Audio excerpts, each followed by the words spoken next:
When Disney merged with Fox and shut down Blue Sky Studios, a new company name came, Locksmith Animation, and their first, along with their only, movie they made together was Ron's Gone Ron. 2 months after its theatrical release, it started streaming on both Disney Plus and HBO Max. Did it perform well, or does it need some updates? I'll tell you what I got, though my code says not to do that until I give you a spoiler alert, which I am doing right now. Have your little companion put on a hat, because the sooner you trend, the better. Hey, I'm Owen, the fiction fanboy, and here's my review on Ron's Gone Ron.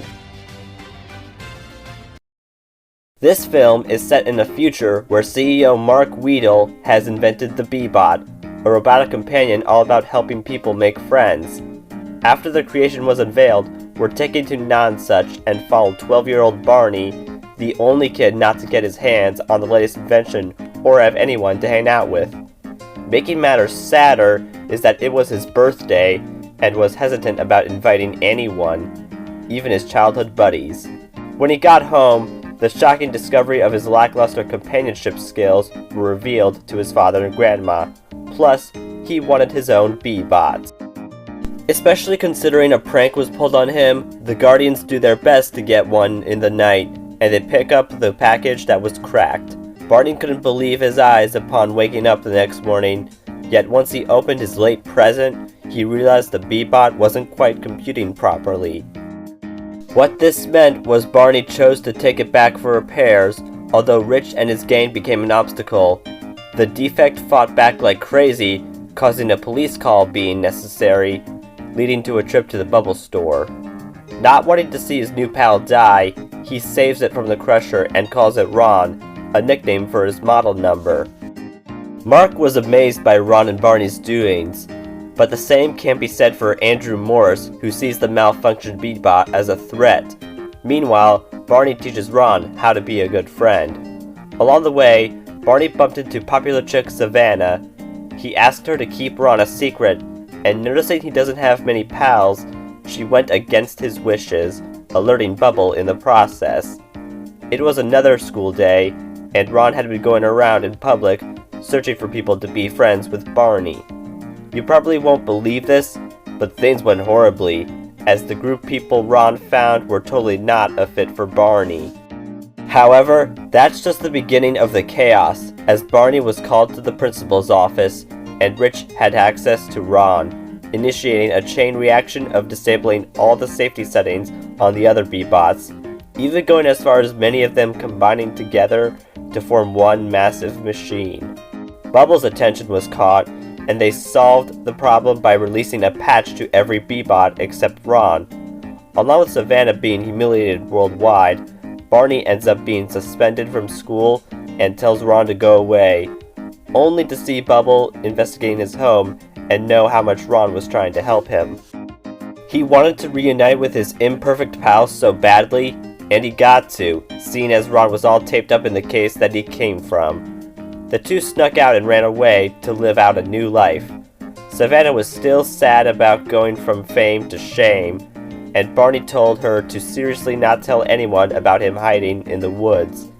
It appeared the boys were having loads of fun, and rules of their bonding had adjusted. Unfortunately, they couldn't hide forever, since Barney's parents haven't seen him for so long, and recess for the students has basically turned into extra homework, only that they're not doing it at home. Savannah tells Rich about Barney's whereabouts, and Bubble continues their search for Ron, with Mark tagging along to meet him in person. Unable to stay in the woods for much longer, Barney had become weak.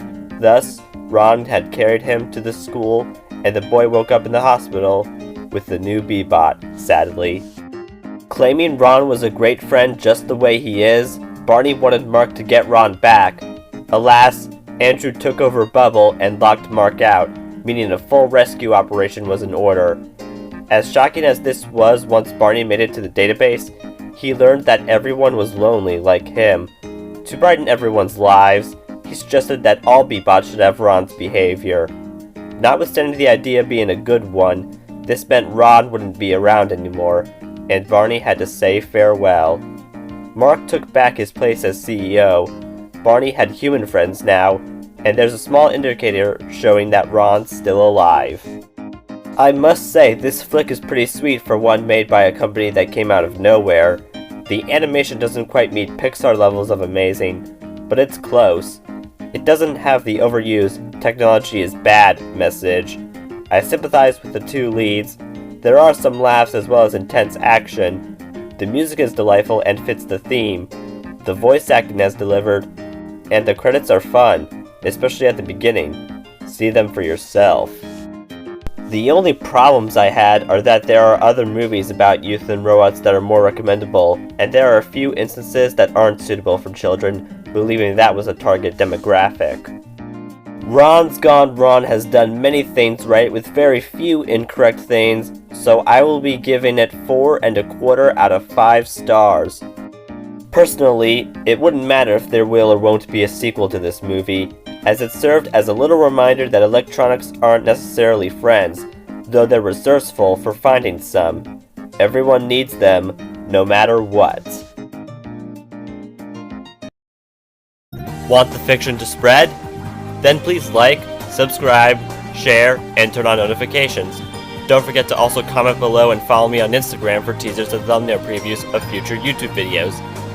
Thanks for watching, look forward to seeing you again, and have a good night-o!